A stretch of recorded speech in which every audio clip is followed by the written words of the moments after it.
नमस्कार मित्रों, मैं वीके सर अपने यूट्यूब चैनल में आप लोगों का स्वागत करता हूं। तो कल हम लोग एक चैप्टर शुरू किए, नंबर सिस्टम। क्यों नंबर सिस्टम में हम लोग जो है कल के क्लास में परिमेय और अपरिमेय संख्या जाने थे ना। परिमेय और परिमेय संख्या उम्मीद करते हैं आप लोगों को समझ में आ गई होगी।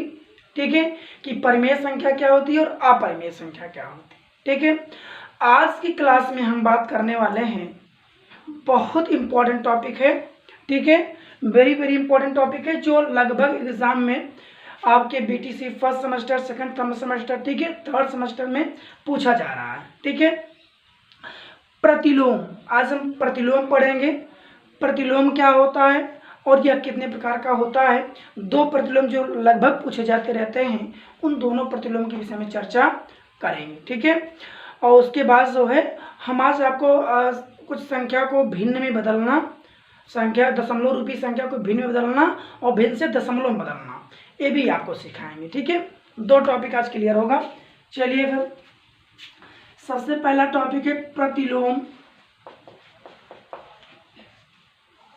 प्रतिलोम प्रतिलोम को अगर हम सरल भाषा में लिखें तो इसका मतलब क्या होता है बेटा, उल्टा होता है। क्या होता है? उल्टा।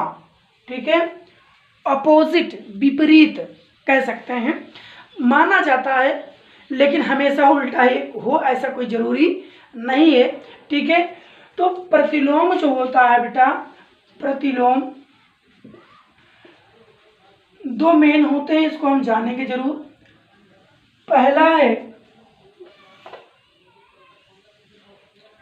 पहला प्रतिलोम है, आप लोग जानते हैं, योज्य प्रतिलोम। योज्य प्रतिलोम, इसको योग प्रतिलोम भी कहते हैं। ठीक है बेटा, और दूसरा है गुणात्मक प्रतिलोम। गुणात्मक प्रतिलोम, गुणात्मक प्रतिलोम या गुणन प्रतिलोम भी कहते हैं।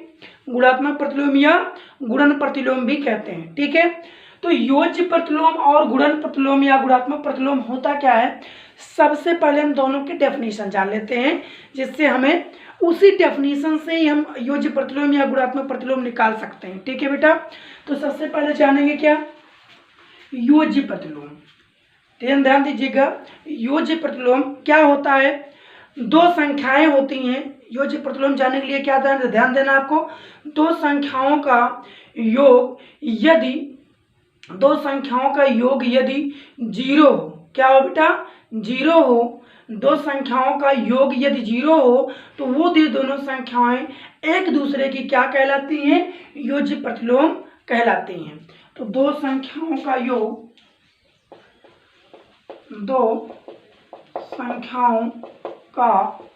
योग यदि जीरो हो, मतलब शून्य हो, तो ये दो संख्याएं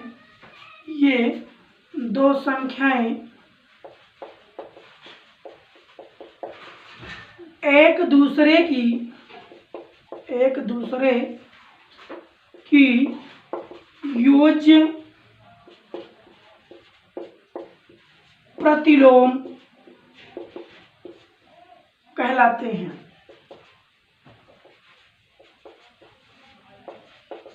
मैंने बहुत व्यवहारिक परिभाषा से बता दिया, दो संख्याओं का योग यदि शून्य हो तो ये दो संख्याएं एक दूसरे क्या होती हैं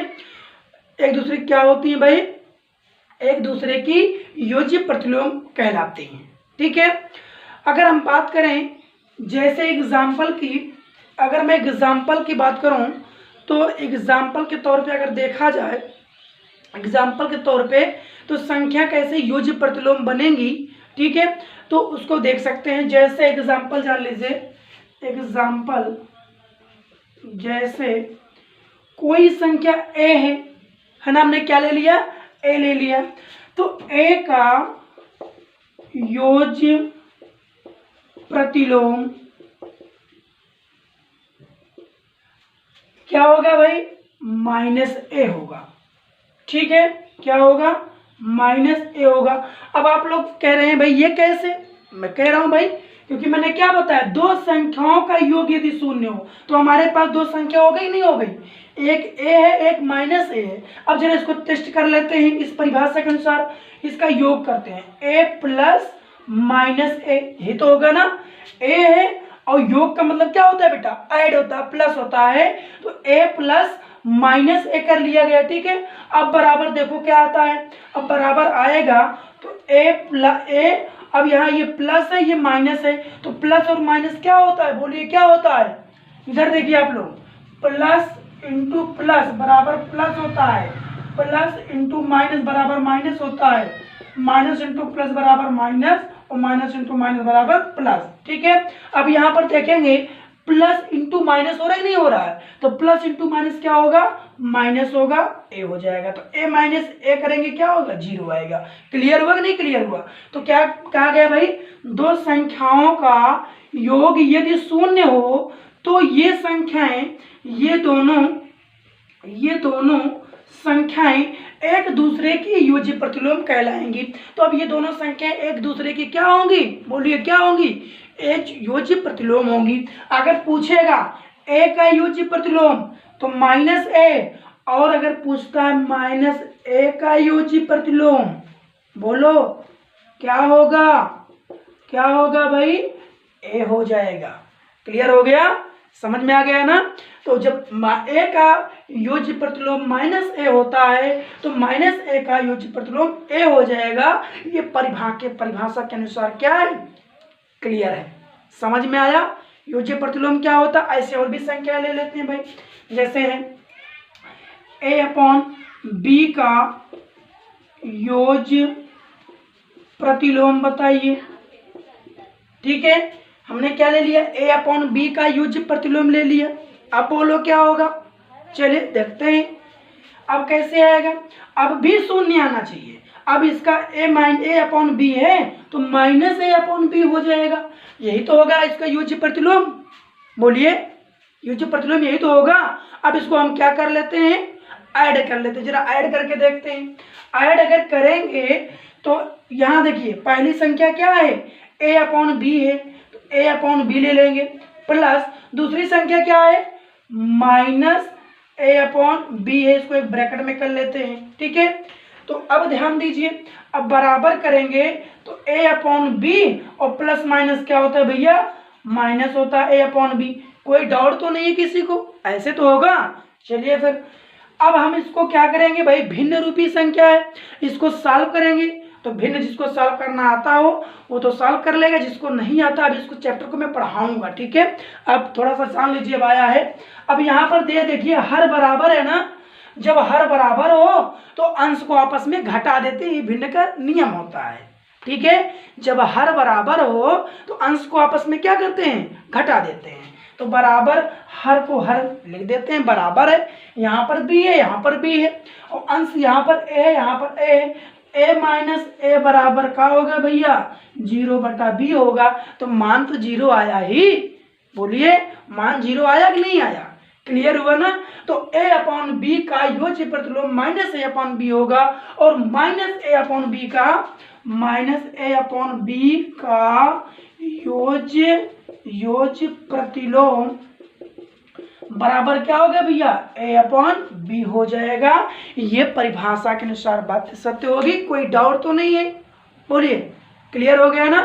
चलिए अब तो हम तो अब तक जो है कुछ हम अचर मतलब अचर पदों को ले रहे थे, ठीक है, ABCD XYZ पदों को ले रहे थे। अब इस पर जो है अंक भी पूछा जाता, ध्यान दीजिएगा, बहुत बेहतर आसान तरीके में बता रहा हूँ निकालने का। परिभाषा सहित अगर एक बार में समझ में आ गया तो आप कभी नहीं भूलेंगे इस बात को, ठीक है। तो आगे देखेंगे, जैसे हम कोई संख्या ले लें भाई, 5 का ऐसे ले लेते हैं क्या, 5 का योज्य प्रतिलोम, 5 का योज्य प्रतिलोम, 5 का बोलिए क्या होगा, 5 का योज्य प्रतिलोम क्या होगा भाई, 5 का योज्य प्रतिलोम, 5 पॉजिटिव है तो -5 हो जाएगा, है ना। ये भी क्लियर कर लेते हैं भाई। हम देख लेते हैं दो संख्याओं का योग यदि शून्य हो तो जरा दोनों संख्या का योग कर लिया जाए। तो पहली संख्या क्या है, बोलो 5 है, प्लस, योग का मतलब होता है प्लस, योग की बात किया है, ऐड, प्लस अगली संख्या क्या है, -5 है, बराबर। अब 5 और ये हो जाएगा आपका प्लस माइनस क्या हो जाएगा बेटा, माइनस हो जाएगा 5, तो 5 में से 5 घटाएंगे क्या आएगा भैया, 0 आएगा। बोलो आएगा ना, समझ में आ गया, क्लियर हुआ क्वेश्चन। चलो, तो अब इस तरह से हम कोई भिन्न में भी संख्या ले सकते हैं, जैसे मान लो हम कह दें -2/3 का योज्य प्रतिलोम,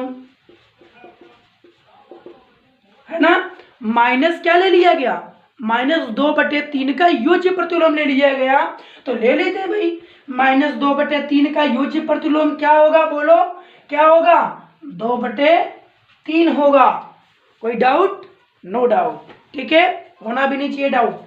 चलिए, तो ये हो गया आपका योज्य प्रतिलोम। अब इसको हम क्लियर कर लेते हैं भाई। अब जैसे माइनस इधर देखिए 2/3 है, अब इसको प्लस करते हैं किससे, -2/3 से, ठीक है।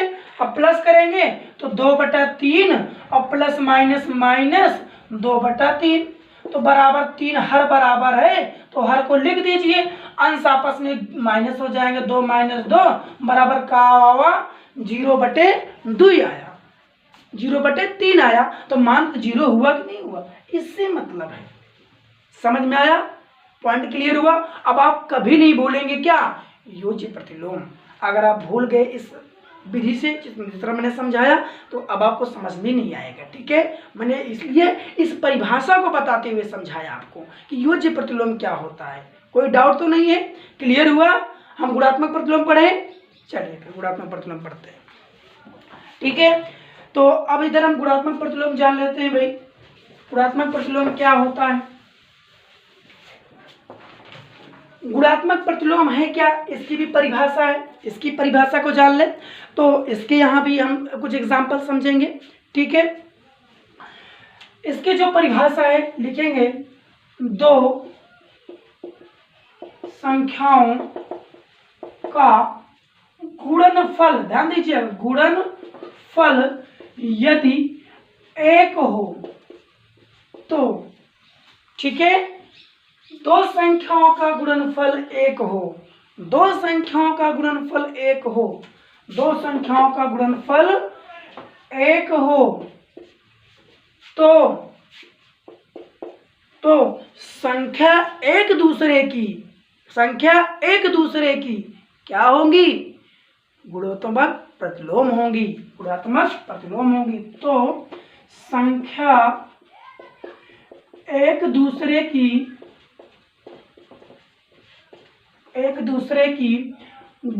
गुणात्मक प्रतिलोम होंगी। समझ में आया, या तो संख्या एक दूसरे की क्या मानी जाएगी, गुणात्मक प्रतिलोम मानी जाएगी, या गुणन प्रतिलोम मानी जाएगी, या व्युत्क्रम मानी जाएगी। इसका व्युत्क्रम भी होता है, ठीक है, व्युत्क्रम, अपोजिट, रेसिप्रोकल, ठीक है। अब इस पर जानते हैं भाई कुछ एग्जाम्पल। क्या बताया गया, इसी परिभाषा के अकॉर्डिंग आपको कोई भी प्रतिलोम निकालना है, आप निकाल सकते हैं। केवल आपको अपने माइंड में इस परिभाषा को रखना है, ठीक है। अगर इसको आप भूल जाएंगे तो आप कभी नहीं निकाल पाएंगे, ठीक है। चलिए, तो इसमें क्या बताया गया, दो संख्याओं का गुणनफल, मतलब जो मतलब प्रतिलोम निकालना है, जो दो संख्याएं बन रही हैं उनका गुणनफल 1 होना चाहिए। तो यह श्योर है कि वो दोनों एक दूसरे क्या बन जाएंगी, गुणात्मक प्रतिलोम बन जाएंगी, ठीक है, या गुणोत्तर प्रतिलोम बन जाएगी, ठीक। चलिए, जैसे फॉर एग्जांपल समझते हैं, जैसे, ठीक, जैसे अब हम ये कह दें, इसी से लेते एग्जांपल, यहाँ पर भी कोई और नहीं लेंगे। यहाँ पर जैसे a का योज्य प्रतिलोम -1 था ना, अब यहाँ ले लिया जाए a का गुणात्मक प्रतिलोम,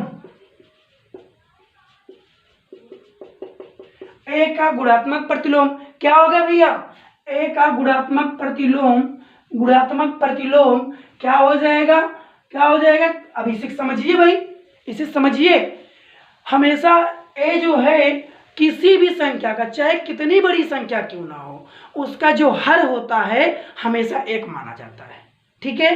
तो यहाँ पर 1 छिपा हुआ है, ऐसे मान लीजिए, ठीक। अब इसका गुणात्मक प्रतिलोम निकालना क्या है, ऐसे पलट दीजिए, ऊपर वाला क्या हो जाएगा, नीचे हो जाएगा, नीचे वाला ऊपर चला जाएगा, तो यहाँ हो जाएगा 1/a हो जाएगा। कोई डाउट, 1/, क्या हो जाएगा भैया, a हो जाएगा, ये a है। ठीक, समझ में आया ना। अब हमारे पास दो संख्या मिल गई, बोलिए मिल गई ना। एक a हो गया, एक 1/a हो गया। अब आते हैं परिभाषा को वेरीफाई करते हैं। क्या कह रही परिभाषा, दो संख्या का गुणनफल एक हो तो संख्या एक दूसरे की गुणात्मक प्रतिलोम होगी। ठीक है, तो दोनों संख्या करते हैं। अब देखिए, पहली संख्या a हो गई, अब इसका गुणनफल 1/a हो जाएगा। ये तो होगा गुणनफल, मतलब क्या, दोनों को गुणा ना, हमने गुणा कर दिया। देखिए पहली संख्या a है तो उसका a का प्रतिलोम क्या ले लिया गया, गुणात्मक 1/a। अब जरा दोनों को गुणा करके देखिए, अगर गुणनफल 1 आता है तो आंसर क्लियर है। ठीक है, तो गुणा करेंगे, a क्या हो जाएगा भैया, क्या हो जाएगा बेटा, कैंसिल हो जाएगा। और जब a कैंसिल हो जाएगा तो मान क्या बचेगा, 1 बचेगा। तो यही तो क्वेश्चन बोला गया था, बोलिए, ये तो बोला गया था दो संख्याओं का गुणनफल एक हो, दो संख्याओं का गुणनफल 1 हो तो वो दो संख्याएं एक दूसरे की क्या होंगी, गुणात्मक प्रतिलोम होंगी। तो a का गुणात्मक प्रतिलोम 1/a, तो 1/a का गुणात्मक प्रतिलोम क्या हो जाएगा, a हो जाएगा, श्योर है, हो जाएगा। समझ में आ गया, उम्मीद करते हैं आपको समझ में आ गया होगा इतना पॉइंट। ठीक है, कि गुणात्मक प्रतिलोम क्या होता है। चलिए एक एग्जांपल लेते हैं। जैसे मान लीजिए हमको क्या मिल गया बेटा, हमें मिला है a/b का गुणात्मक प्रतिलोम,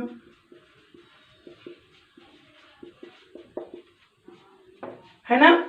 a/b का गुणात्मक प्रतिलोम पलट दीजिए, तुरंत सोचिए मत, तुरंत पलटिए, पलट रहे हैं तो a/b b/a हो जाएगा, हो जाएगा नहीं हो जाएगा, ठीक है। तो जब हो जाएगा तो अब बराबर कर लीजिए, इसको भी करके देख लेते हैं। पहली संख्या a/b, अब गुणनफल करना है, गुणे हो जाएगा, b/a हो जाएगा। ठीक है, b कैंसिल, a कैंसिल, तो बराबर क्या बचा, 1 बचा। ठीक है, 1 कम बराबर 1। ठीक है, समझ में आया ना, क्लियर हुआ। तो दोनों संख्याओं का गुणनफल क्या होना चाहिए बेटा, 1 के बराबर होना चाहिए। ठीक है, तो प्रत्येक दो संख्याएं एक दूसरे की क्या होंगी, बोलिए, प्रतिलोम होंगी। ठीक, कौन सा प्रतिलोम, गुणात्मक प्रतिलोम होंगी। ठीक है, चलिए ऐसे एक संख्या और हमारे पास ले लेते हैं, -a/b, -a/b।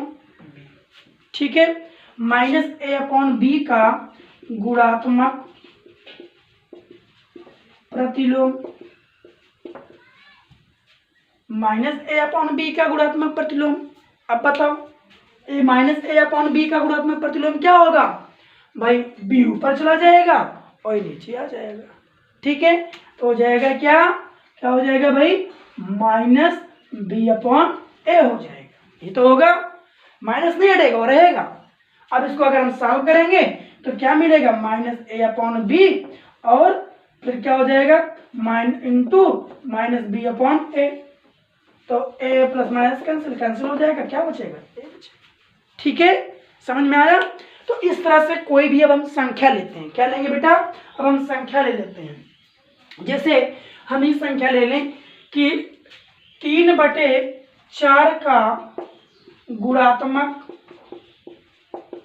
प्रतिलोम। ठीक है, तो क्या हो जाएगा भाई, 4/3 हो जाएगा। बस पलट दीजिए तुरंत। क्वेश्चन एक पूछा गया, कब पूछा गया, 2019 में सेकंड सेमेस्टर में एक क्वेश्चन पूछा गया, -4/5 का गुणात्मक प्रतिलोम होगा। आप सॉल्व कर लेते हैं, -4/5 का गुणात्मक प्रतिलोम,